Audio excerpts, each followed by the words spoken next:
There's been this big shift away from big box into direct to consumer. Why now the shift for you back into companies like a Walmart?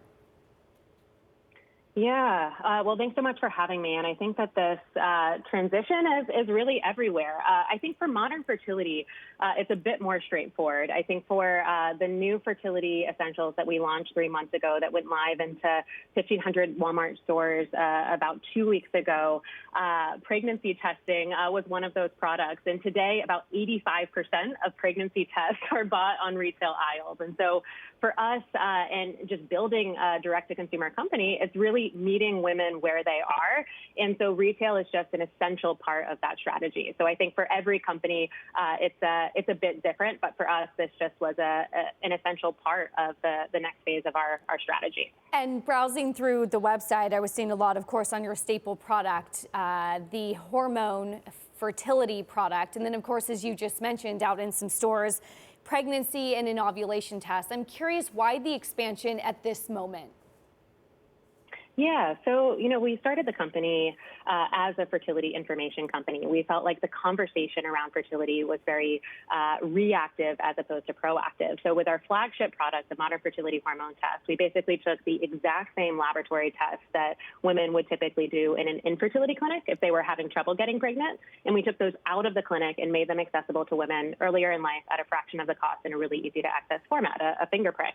But by launching it in this kind of physician-mediated direct-to-consumer environment initially, we build relationships with our customers, with our community, with our following. And so as part of that, we just started getting a lot of requests and a lot of questions about why don't ovulation tests work for me? What pregnancy test should I buy? And when we really dug into the science, we saw an opportunity to really develop and build a better product for women, to expand our set to include just a broader offering of fertility essentials, and then go a step further by teaming up with Walmart and being able to meet women where they were on aisles across the country. And I think, all too often direct-to-consumer companies are, focused on the coast. They're focused on kind of this luxury or premium product. And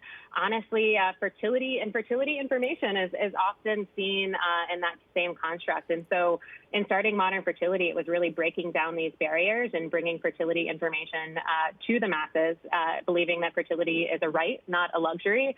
And teaming up with Walmart was another step in that journey. Switching over into more of the funding aspect of the business, I am curious what the funding environment has been like for you. If Silicon Valley, too, shares the views that you do on meeting women where they're at. Yeah, so, I think Silicon Valley is playing a little bit of catch up right now on investing in women's health. And we're seeing just now a lot of trends in just broader kind of fintech investing. This was not the case when we started raising for Modern Fertility in early 2017. When I would go in and pitch investors on a fertility wellness company or a company that was focused on fertility before a woman was actively trying to conceive, I was met with a lot of confused faces. And so, fast forward from that point, now about 3/4 of our customers are 1 to 3 years away from actively trying to conceive. And I think that this broader trend of, women waiting until later in life to start their families,